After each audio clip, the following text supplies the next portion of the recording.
Hello, good evening, welcome to our front. Now, a purported marriage ceremony involving a child whose age is also a matter of controversy, carried out in Nungwa here in the Greater Accra region, has unexpectedly become the focal point of international media attention, stirring a whirlwind of divided opinions both at home and abroad. This seemingly benign event has sparked a contentious debate that delves deep into the heart of cultural traditions versus modern legal frameworks, igniting passionate discussions on child rights, customary practices, and the rule of law. Tonight on our front, we will get to the bottom of the matter by exploring the forgotten angle to the entire conversation, that is, the historical perspective. My guest for this all-important conversation is historian Kweku Dako Ankra. He joins me via Zoom. You're welcome, sir, and I hope you are doing well this evening. If you can hear me, Kweku, you're welcome, and I hope you are doing well this evening. Yeah, I'm doing well. Oh, wonderful. I want us to start from this perspective because it's absolutely important we get to understand this. Who are the people of Nungwa, and what is the history of this practice that's become so controversial in current days? Okay, so the Nungwa people are subdivision of the Ga ethnic group in Ghana. So the Ga, like all other ethnic groups, have some subdivisions. So some people may say sub-ethnic groups, and they are the Gamashi group. You have the Osu, La, Teshi, Nungwa, and Tama.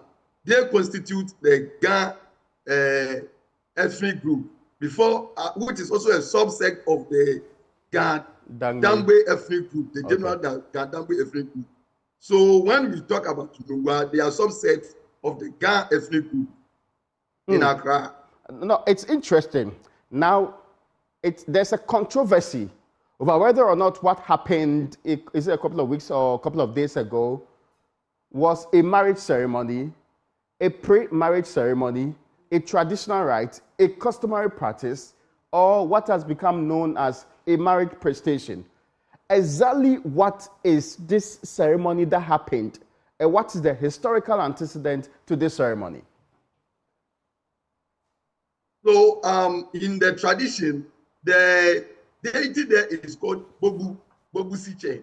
And that deity had wives, as it occurs in every African traditional religious setup, certain community deity. And Bobu is the senior deity of Nungwa people.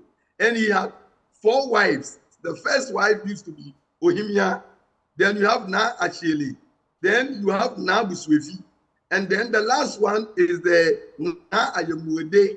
So Na Ayemuede, which this lady, Na Okromo, is supposed to ascend to that stool, which is the stool wife of the Bobu.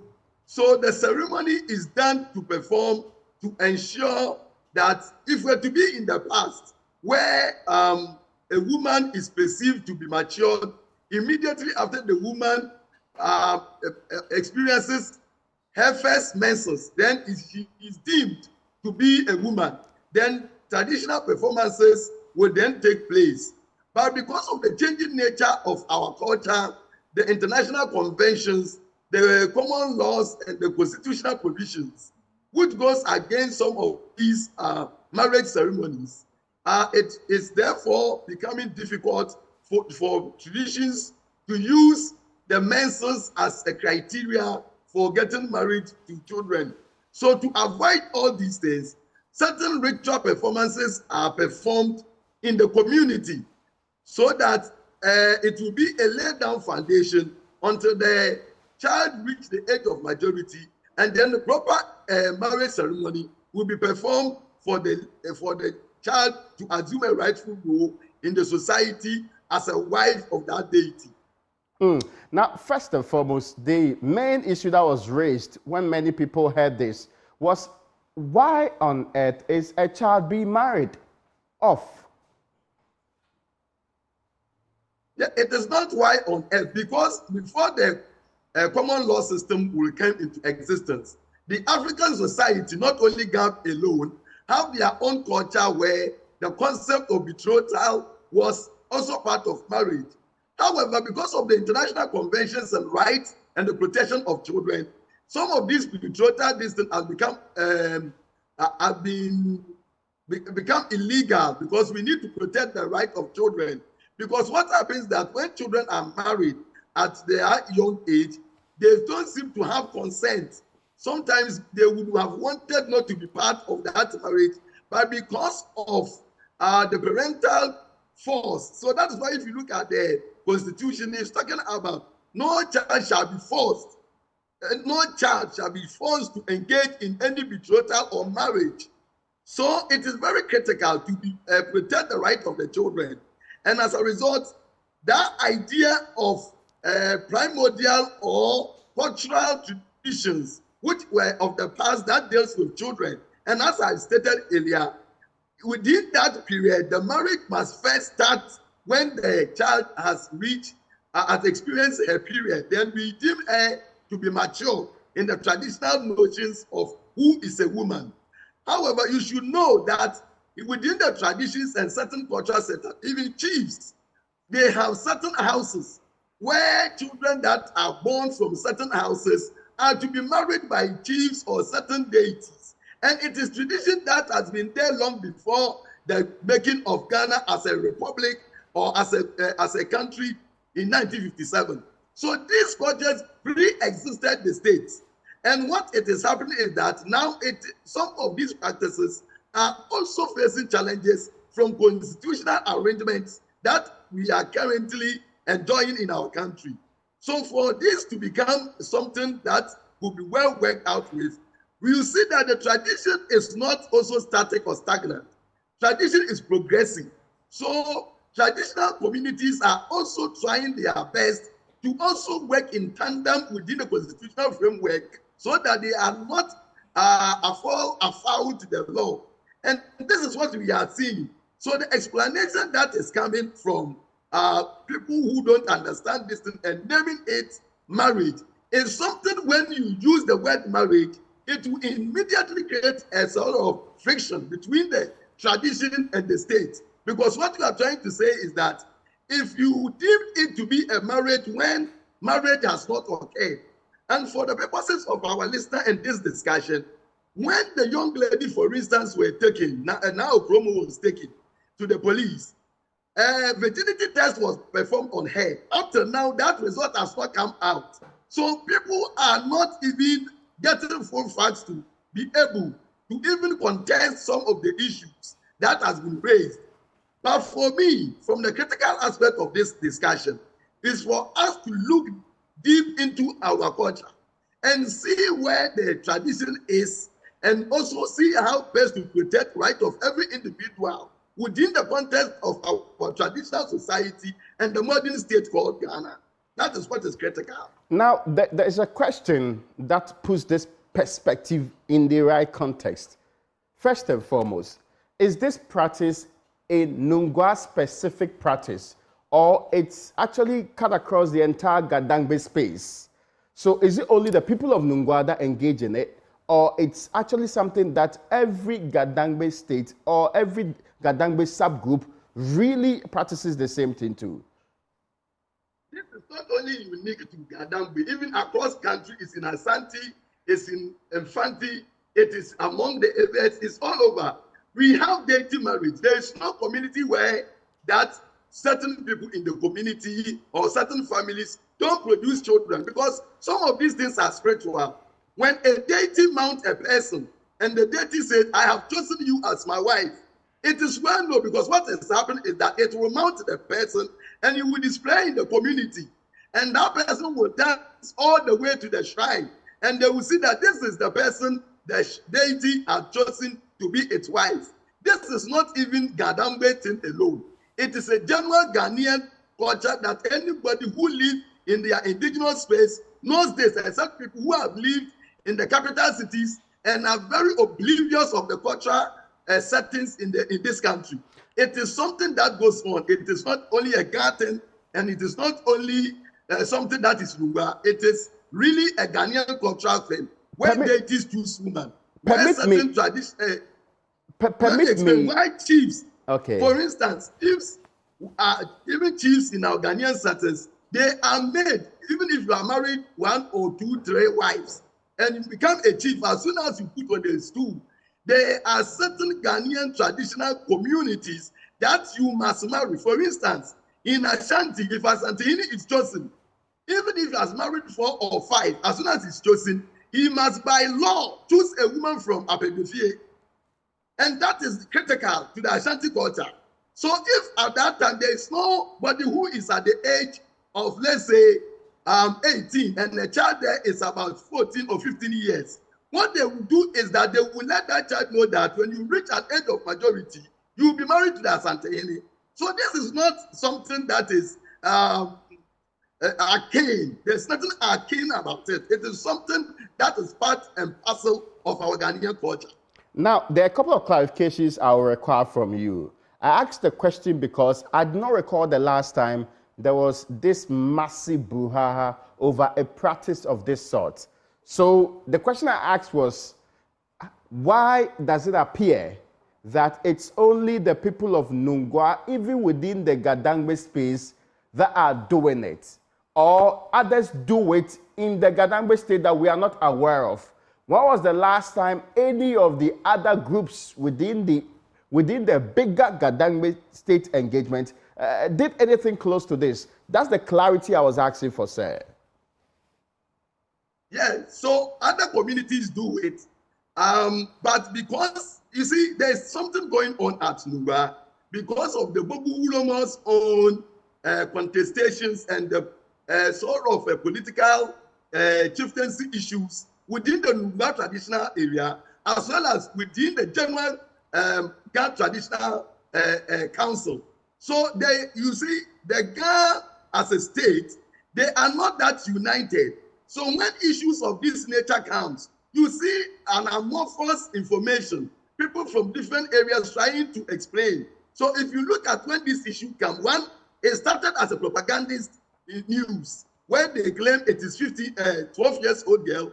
Now over a time, we have seen that she is almost 16 years, which is quite different from the first reportage. And you go on, issues keep changing. Still a child so various anyway. people are bringing different discussions. And this is undermining the information itself, leading to information asymmetry. So people are really confused as the real issue when the authorities' own PRO, Reverend Dr. Well, I seem to have had some bit of a... Jesse Ankara account performance. Brilliant, you're back. Well, I lost you. Are you getting me? I lost you Hello? briefly. Yes, I lost you briefly. You talked about the statement that was issued by the Nungua Traditional Council. That's what you mentioned not long ago. That's a reverend actually issued that particular statement. That is where we lost you. So if you could take it up from there. Yeah, so what I'm saying is that the Ghana Traditional Authority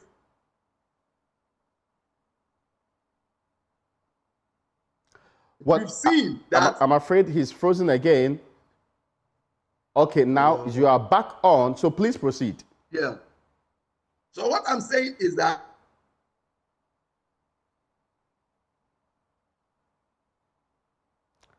the authorities that done ritual performance to show that this is what is going to happen as a queen of that particular Ayamude stool. And that is what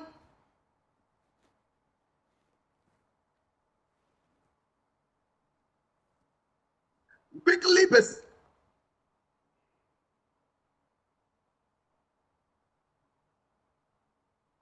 that is not the fact, because when a person is mounted by a deity, and even at the age of 7, age of 8, certain ritual performances must be done within the context before the final consummation of the marriage will take place. All these things is also part of our cultural misunderstanding, because people do not understand the cultural performances with regards to marriage. What are some of the prestations, processes that lead to the final consummation of the marriage? If you do not know what other people's culture is, hello? Just give me a second. I'll come to the marriage processes and the procedures that are followed.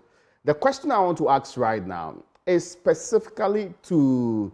So first, is it true that a 63-year-old man went out there looking for a virgin and happen to have found a 12-year-old who is a virgin? Because I heard you say that when you are chosen, who made this choice? Is it a 63-year-old man or the deity made a choice? And again, is this a wife to the deity or to the 63-year-old man? And what is the connection of the Wulome to that particular deity? Okay. Ray, ab initio, I made it abundantly clear that it is the deity that chooses. Because the lady is not a wife to the Bobu per se. It is the deity that is choosing you as his wife. That's why I said the Bobu shrine or the Bobu deity is the senior deity of Nungwa State. And the Bobu deity had wives, and there are 4 of them. And I mentioned them, now Ohimia, now Buswefi, as well as now Ayele, and then Ayebode with the Bobu. So these are the 4 ones. So far, 3 marriages for the Bobu deity had occurred. And now Okromo, the young lady in question, is the one who is now going to inherit or ascend the stool of the Ayebode. So that it is not the Bobu who chose, it is the deity. And that is traditional thing that occurs. So it was not the Bobu Lomo, Boketelawe, who went there to solicit for the so-called 12 years old girl, which now is not 12 years, but we know is 15 to 16. So it is the deity that made these choices. Now, I need also clarity on this particular point. What role is the traditional priest playing in all of these? If he is not the... Yes, that is where the... Yes, please proceed. That is where there's a little bit of contestation.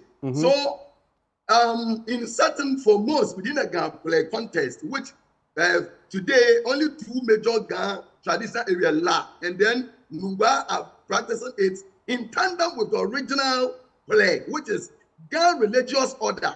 And if you look at it, what it is that people who are wives of a deity can, because of the fact that within our traditional system, the very moment a person is chosen as a deity, the wife of a deity, there is some element of stigmatization from the community.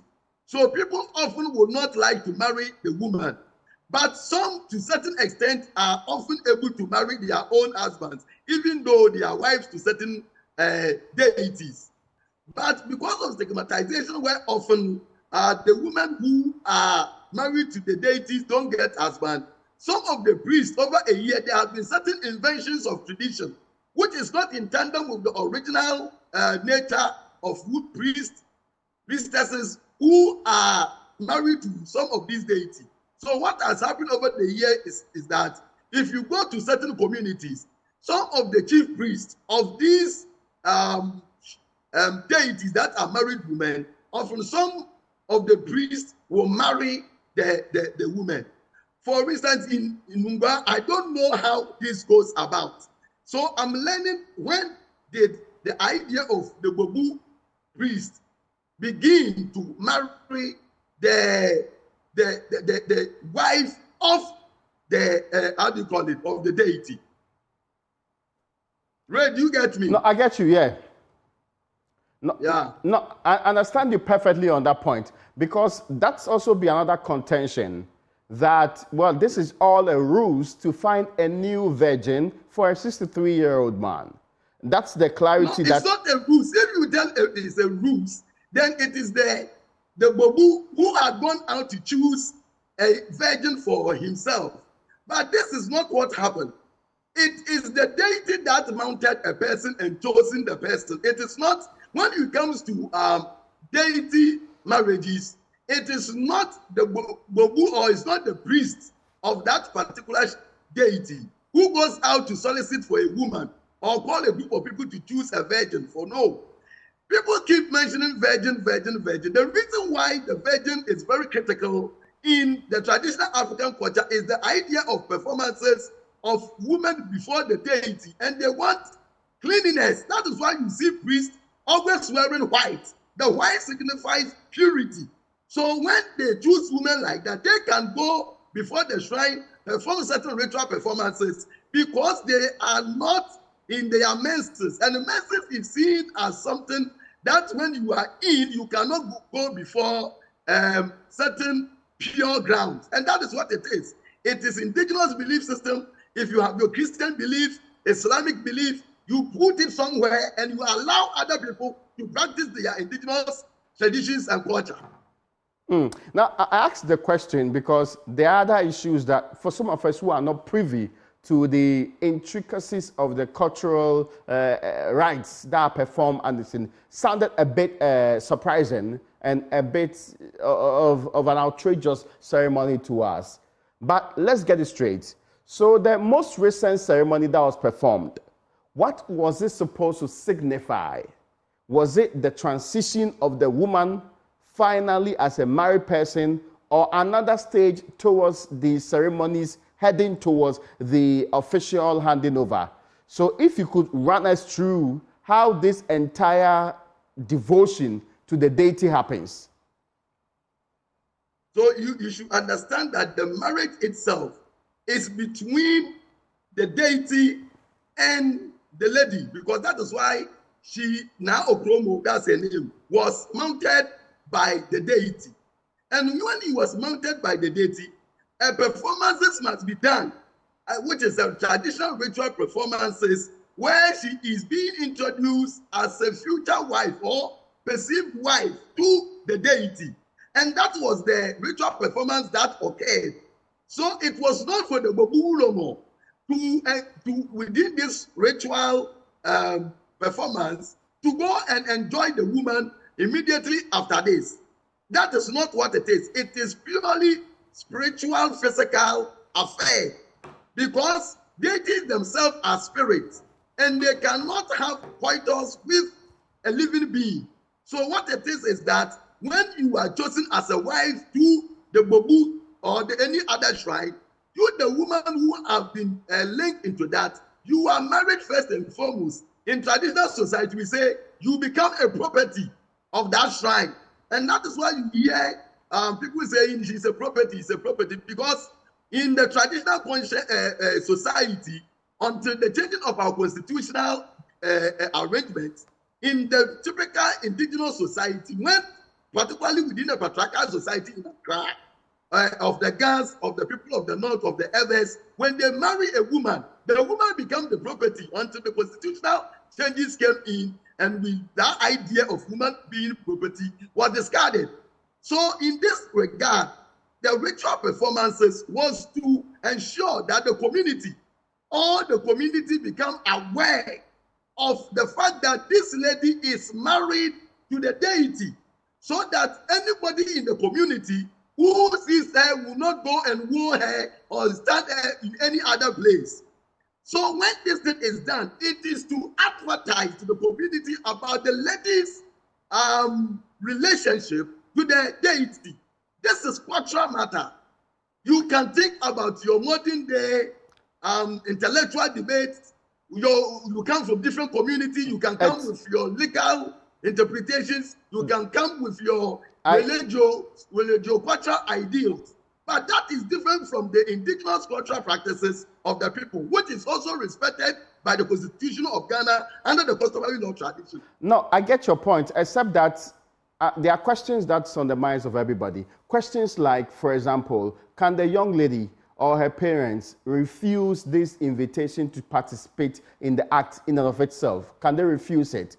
Mindful of the fact that they have constitutional right to freedom of association, freedom to practice any religion of their choice, can they decide to refuse it?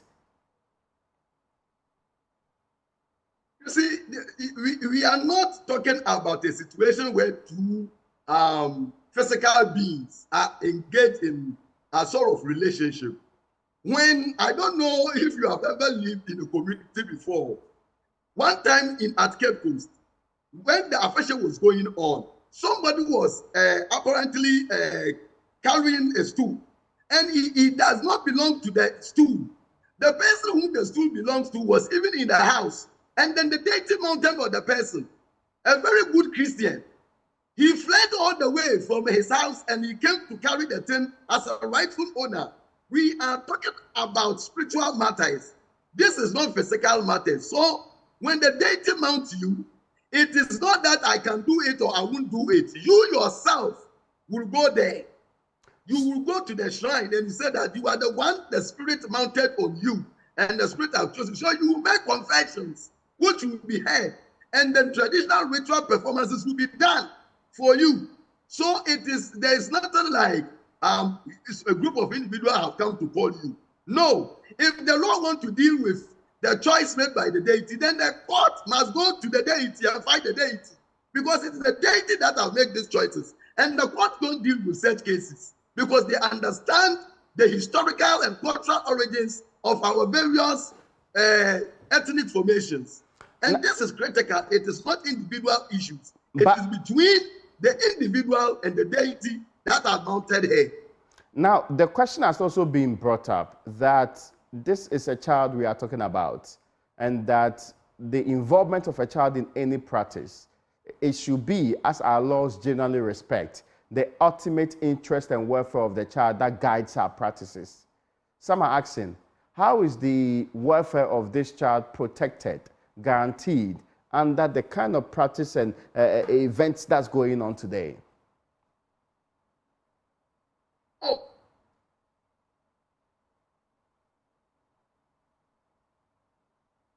Well, the age of majority, they are put under the lap of the Queen Mother. We choose young people who have not reached the age of majority. They have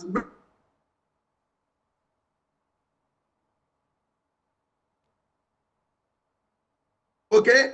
If he's a child, if people perceive the person as a child, what we now are arguing about is that the lady in question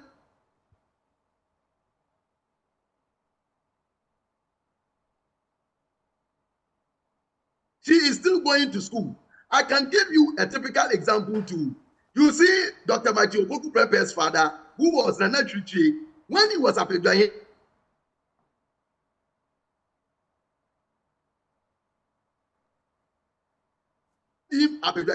but because he was young, someone took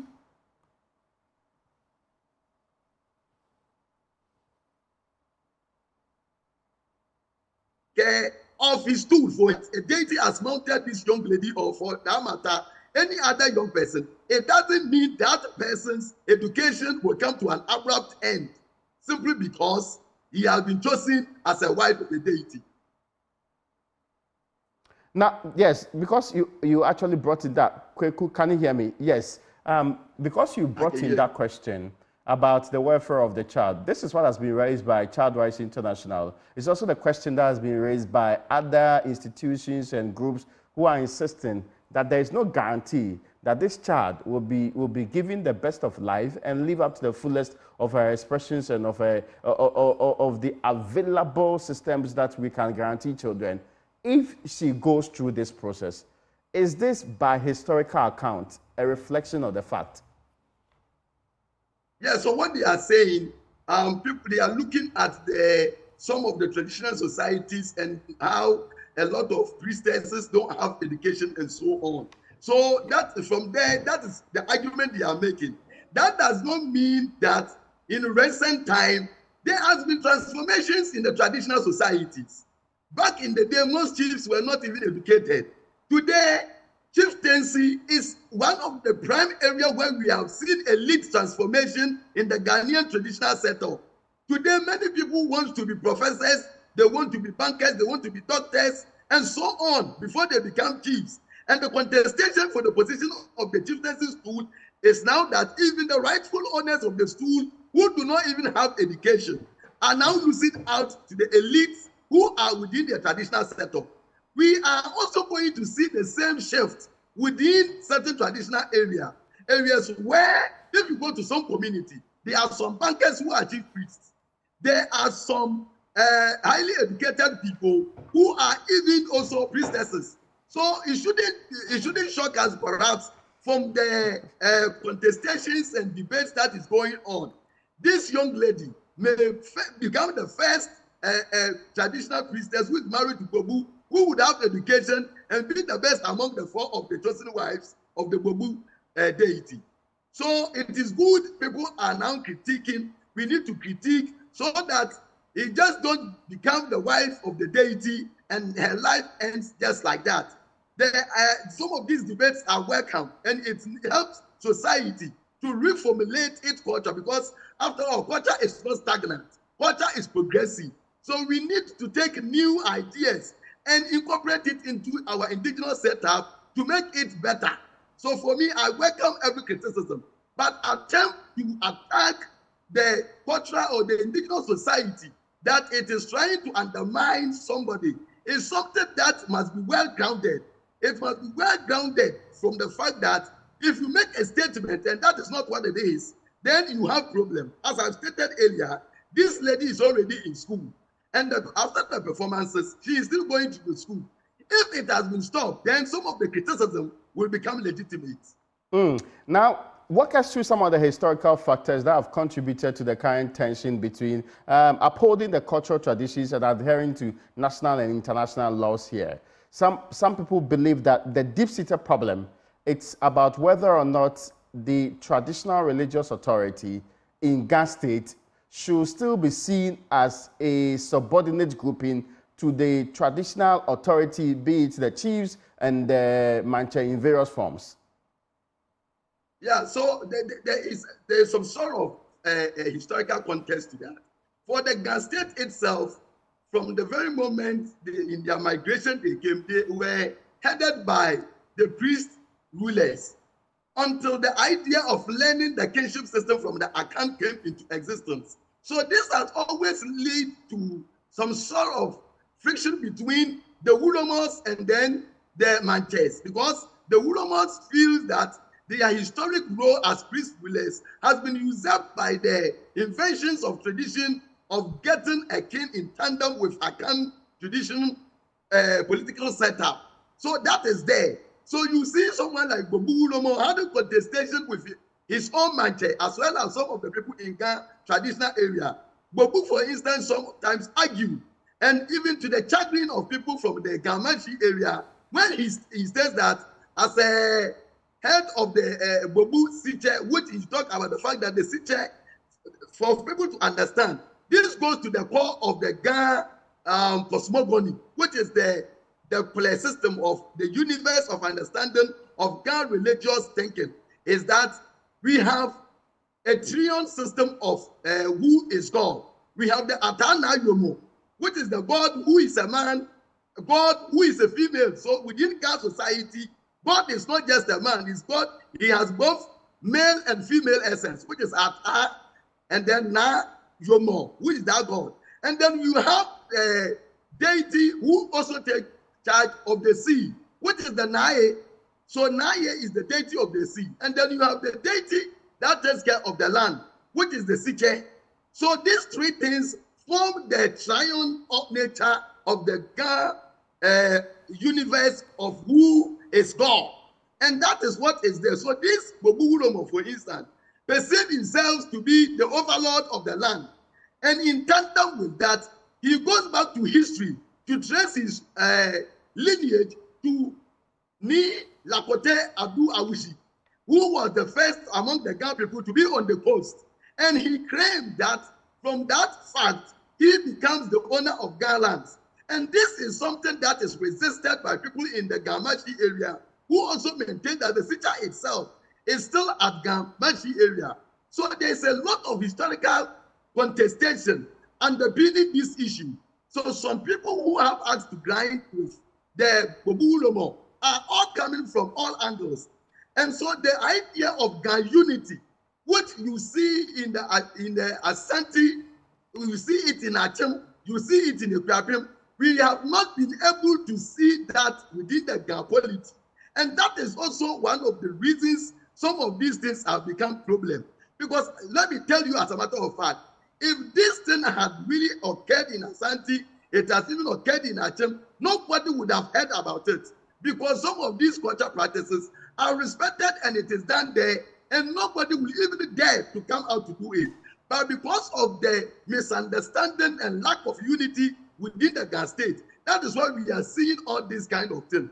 The second thing is also that because Accra is the capital, a lot of people forget one thing, that Accra too is someone's village. People stay in Accra, they say this is capital. Okay, you have moved from your village, from let's say Amensie, you have moved from Wassa, you have moved from Takra, you have moved from Hamile, and you've come to Accra. You see yourself in the capital. The person who is a gang from Numba and staying at East Legon, Numba is his village. You see it is a capital city. So he has right to also engage in his cultural practices, just as you also go back to your community and perform that function, and nobody comes to question you. So this is the kind of contestations that is actually fueling some of these issues that have come into force. Now, there's a question too that perhaps your appreciation of what history has brought it to being will be important. I asked this question about the underpinning contest for authority. So you were saying to the Bobu Hulome, he is the overlord in the Gas states, but there are It is quite challenged. It is challenged because Gamashi does not accept this. Okay. But he is calling to the historical antecedent of his ancestors that this is what he's supposed to do. So you see that he called himself Bobu Siche. Bobu Siche means he's the Bobu deity itself is the senior deity of Numba State, not of Gas State. Okay. If you say it's the idea of Gas State, you are going to create a whole new conflict altogether. Are you getting the point? I get you. So that is the way it is. And he is claiming that historically, if we were to go by the priest rulership thing that used to be there, because we call it theocracy, if we were to go by the theocracy that the ancestors started prior to the emergence of chieftaincy or kings, then he would have been there to argue that he is the overlord of all the lands in Accra because his ancestor, Lakote Abueshi, was the first to settle on the land of the coast when others were in Ayawaso Kingdom until they came to the coast in 1677 after the raid of Accra by the Akomu.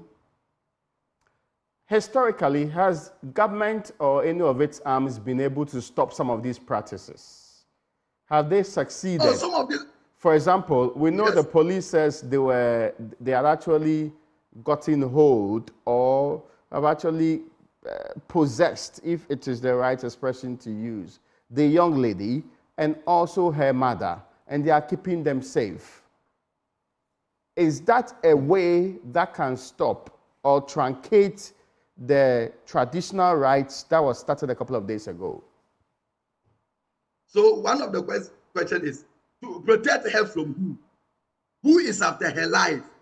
You see, some of these coinages and then arguments are coming from certain quarters, from international communities, some NGOs and organizations that need some talking points from cultures to undermine indigenous African culture. This is what we are seeing.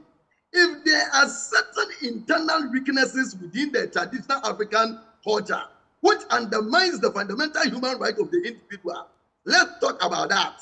But the culture itself, as I've told you, it is not stagnant. It is also undergoing metamorphosis. And that is why we've seen that in the situation where betrothal has become illegal, people will go first and perform traditional rituals and make people know that, okay, this person tomorrow is going to be a wife to another person. So they will engage with the family. When the child reaches the age of majority, then the right procedures will be used to ensure the marriage is consummated. So nobody is marrying children within the framework of old system of menses. When the child is a lady experiences a menses, then is married. So when the Office of the Attorney General directs that the Criminal Investigations Department, that is the Ghana Police Service, working in tandem to ensure that they do not fall afoul to the laws of the country. Yes, the question I was asking is about the AG's direction to the CID of the police to conduct an investigation into the alleged marriage of the 12-year-old. Now, the investigation is to enable the AG to take further action on the matter, which took place on Saturday. In fact, a letter signed by the Deputy AG said if proven the allegations that she's being betrothed, subjected to dowry transactions or marriage, it constituted a criminal offense. Listen to it keenly. The position of the Attorney General's office is that if it's proven that a child not married is being betrothed, subjected to dowry transaction or marriage, constituted a criminal offense in line with sections 14 and 15 of the Children's Act, Act 560. Is that a problematic position to take?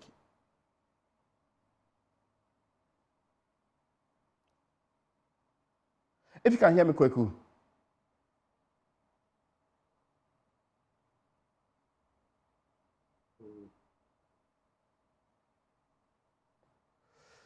So, hello? Joining me in this conversation, yes, if you can hear me, Kweku, the question I was asking is specifically from what the Attorney General's office issued.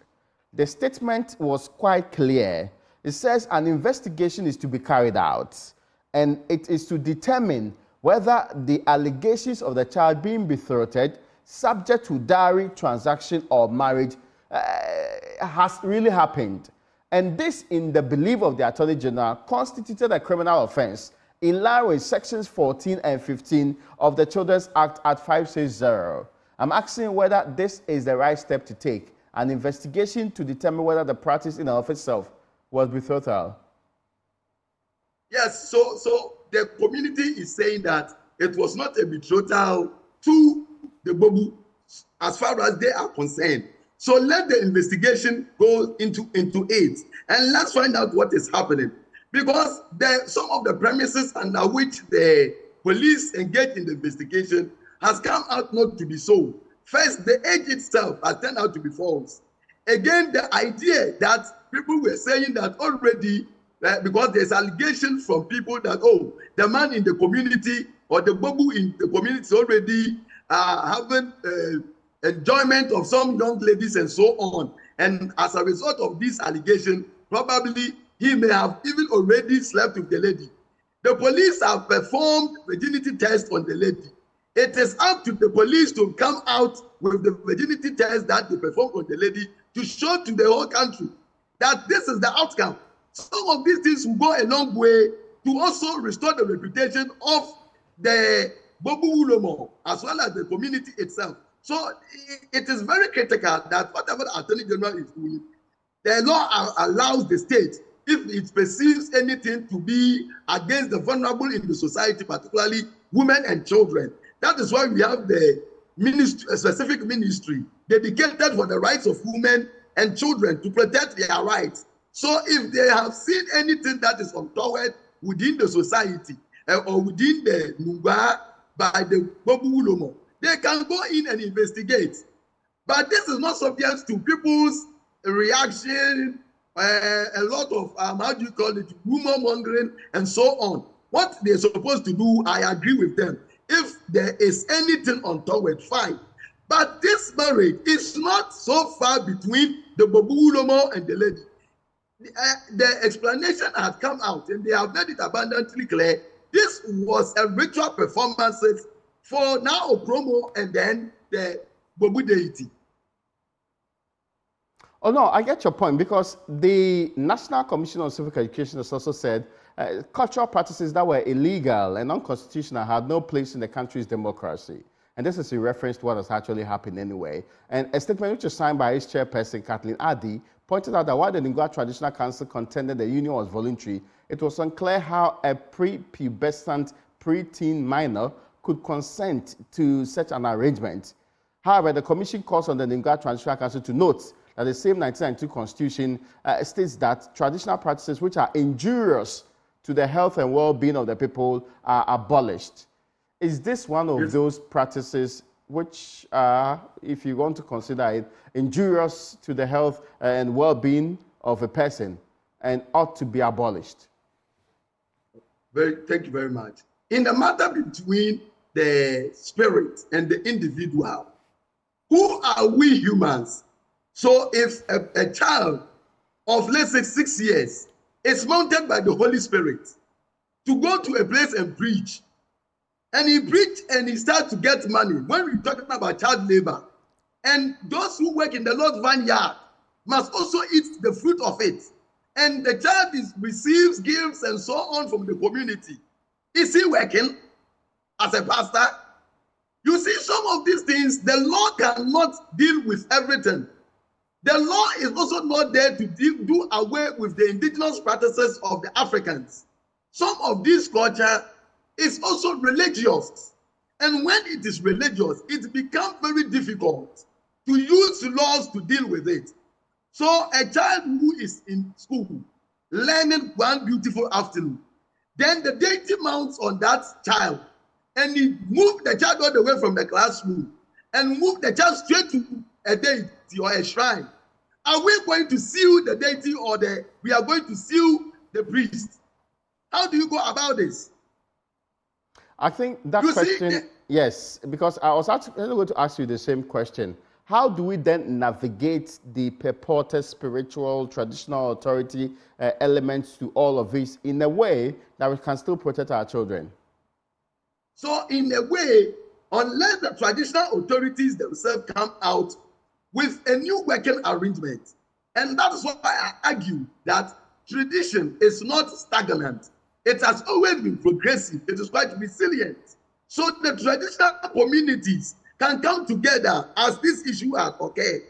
They can come and sit down, okay, this is the 4 bags that we got in the previous ones. So this is the way to go about it. You get the point? So now this is the way to go.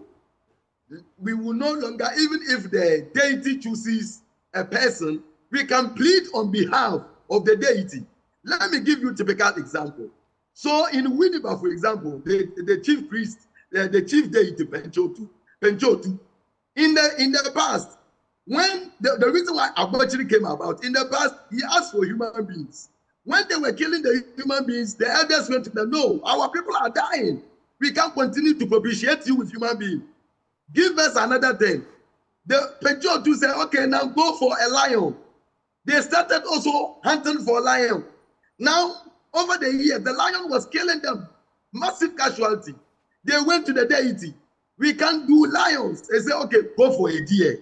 And they went for a deer, which has become the Aguachiri festival people go and celebrate.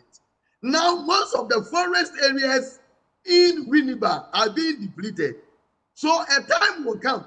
The same elders will go before the deity and say, give us something else. So you see, tradition is not stagnant, as a lot of people who do not study African traditional systems do not know. Tradition also undergoes transformations. So they can, as this is a wake-up period for the traditional authorities at Nugua or every traditional area to think about the fact that we are in a modern society and that we can still practice our culture, but we can modernize it to conform with the changing circumstances of our nation. This is something that can be thought out, something that a traditional authority conference can done, chieftaincy can come in, and then we can have a new resolution about the right of the children. But as the deity, so they can be in commune, all the priests to sort of prevail on the deities because they are the mouthpiece of the deities, and then speak to them and see if we can come out with workable solutions. From what you're saying, are you of the conviction that the earlier responses to this incident, the rites performed, and the ceremony that we have seen were misinformed and largely misconstrued?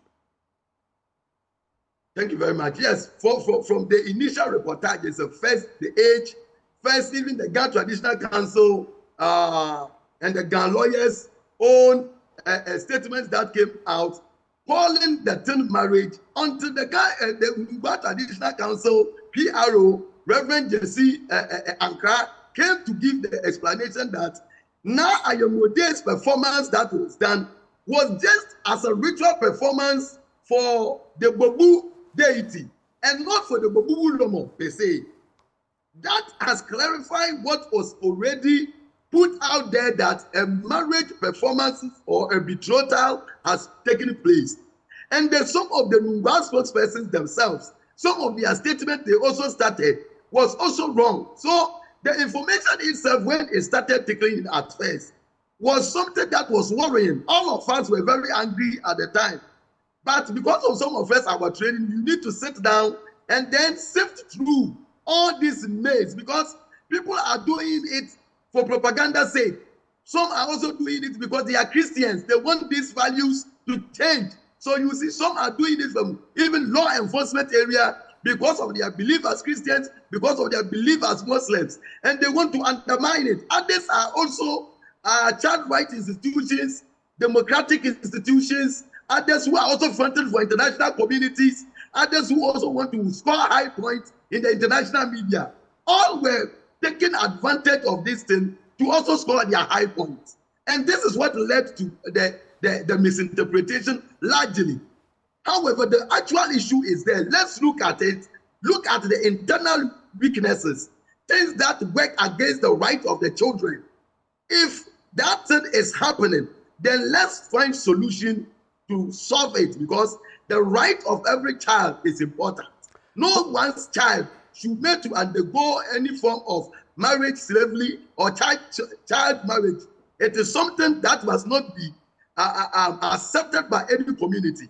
And I believe the Nungwa's own argument back, or their response, shows that they are not ready to allow this child to sacrifice her education under the altar of marriage to the Bobu deity. Now, who should lead this conversation for the reforms you are just talking about? The academics can lead, the civil society organizations in law, the child rights group, as well as the traditional authorities. There must be conferences and understanding so that they will also educate some of these CSOs, community civil society organization engaged in the child rights activities. They see any form of this thing as straightforward. Somebody is betrothed, is a child married. They don't know the processes that goes on. That in the traditional marriage system, it is today that when you are going to marry, then on that one day, all the processes that in the past, it takes 3 months to occur, is done in one day. So they ignorantly think that any ritual performances, including the prestations, that occur within the longer period, within the proper form,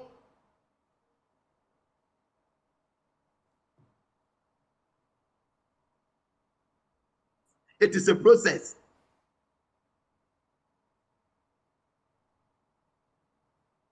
Well, Kwaku, I thought you were finishing that point. If you're done, maybe we can wrap up our conversation here on this particular one, because it's been a conversation about the history. Yes, so what I was saying is a long process. Marriage is a long process in the indigenous African society. You start from the beginning of the knocking, where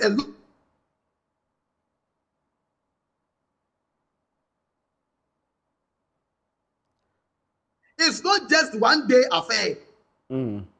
Well, the proper marriage occurs on the very day when the dowry is paid. I guess we can actually wrap up our conversation on this point, and at this time, perhaps we get a better appreciation of what really happened in Nungwa, and we're still following up on what the police, the Attorney General's office, and the various institutions of state, including the Chieftaincy Ministry, is doing on this very contentious, controversial matter. But that's where we end today's edition of UPFront. My name is Raymond Alqua. Many thanks to you for listening.